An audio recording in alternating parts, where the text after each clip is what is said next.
Be ready. 10 seconds to go.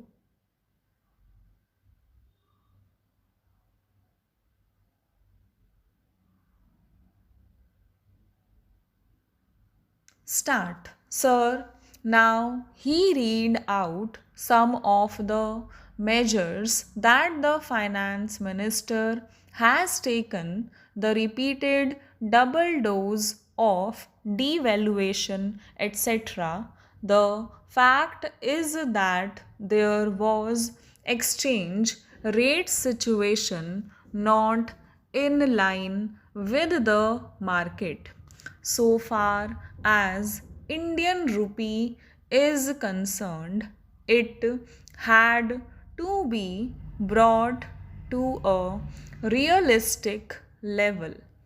After all, the external price of rupee is a function of supply and demand of rupee in the international market. By artificially pegging it high, you are creating problems for yourself. It does not solve the problem. Of course, under the floating exchange rate situation, the price gets adjusted parity, but it needed realignment substantially and what you call double dose.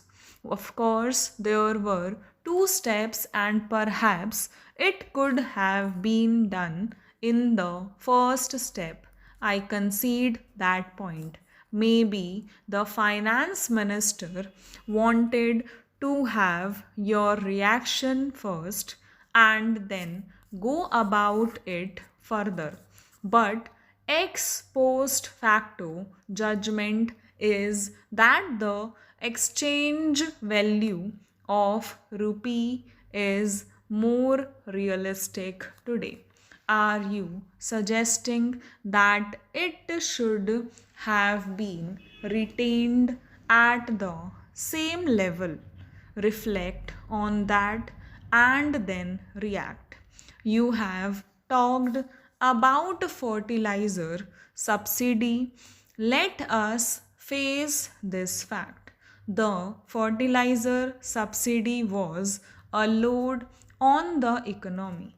Subsidies must have economic rationality, and all steps which you take may have historical rationality at some point. But simply because you gave one, they do not remain rational. They become irrelevant, and the fertilizer subsidy is a good case where initially it was needed. It served its purpose.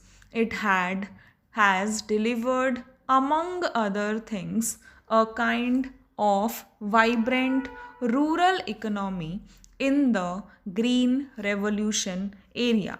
But let us go deep into that. What is now the productivity of the agricultural sector in the green revolution? The prime beneficiary of the fertilizer subsidy, is it going up or has it reached a plateau or not? Who are the primary beneficiaries? Do they pay income tax? Are they not the beneficiaries of frequent procurement price rise twice in the previous government? Of course, you had your voters to reward. Political compulsions you had to face. Fortunately or unfortunately, it has not helped you in this round of election. But in previous round it had helped you. The other part is that, is there other kind of subsidy for the agricultural sector. If you want agricultural sector to flourish, we need capital intensity for economic development. In the rural areas, the public distribution system a virtual non-existence. If it is brought to the benefit of that, we welcome it. We know more sugar is consumed in the urban sector, and by that more subsidy is diverted to a relatively affluent urban class, which is wrong in my judgment. Now he has talked about the plan allocation. The fact remains that even in the context of a deep economic crisis, the financial allocation for the plan has been retained as proposed in the interim budget.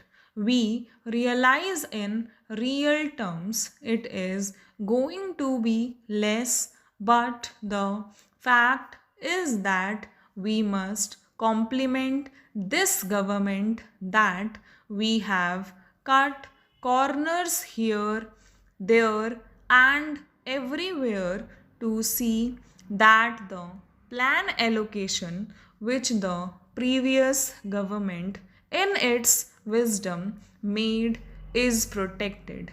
In real terms, it is certainly going to be less because of the price rise, but you must give compliments to the government that despite the fiscal crisis and all other problems, despite the fact that our own planning program is still on the design board because we have announced that the eighth plan is to begin from the 1st of April 1992 because two of you have delivered a 2-year plan holiday to this country. The very fact that we have allowed that much to be retained will protect the growth impulses. But more important, within the plan allocation, priority has been given to the rural sector and to the agricultural sector. You talked about employment, you promised milk and honey. How many jobs you created, I leave it to your wisdom. We have promised in the rest of this financial year 900 million man days of jobs to be created more in the rural sector and the agricultural sector, and that is why the plan allocation is titled in favor of the rural sector and the agricultural sector. That was one of your election promises. How much of that you delivered in terms of stepping up of investment for the rural sector? I leave it for you wisdom to reflect. Now, it is not only the rural sector, the agro industries that is going to benefit. The social sector, such as education, health, etc., will ultimately generate additional employment opportunities here. Madam, our friends talked about public enterprises. We have faithfully carried the logic of what Honorable Minister proposed with regard to offloading of public sector shares. Stop.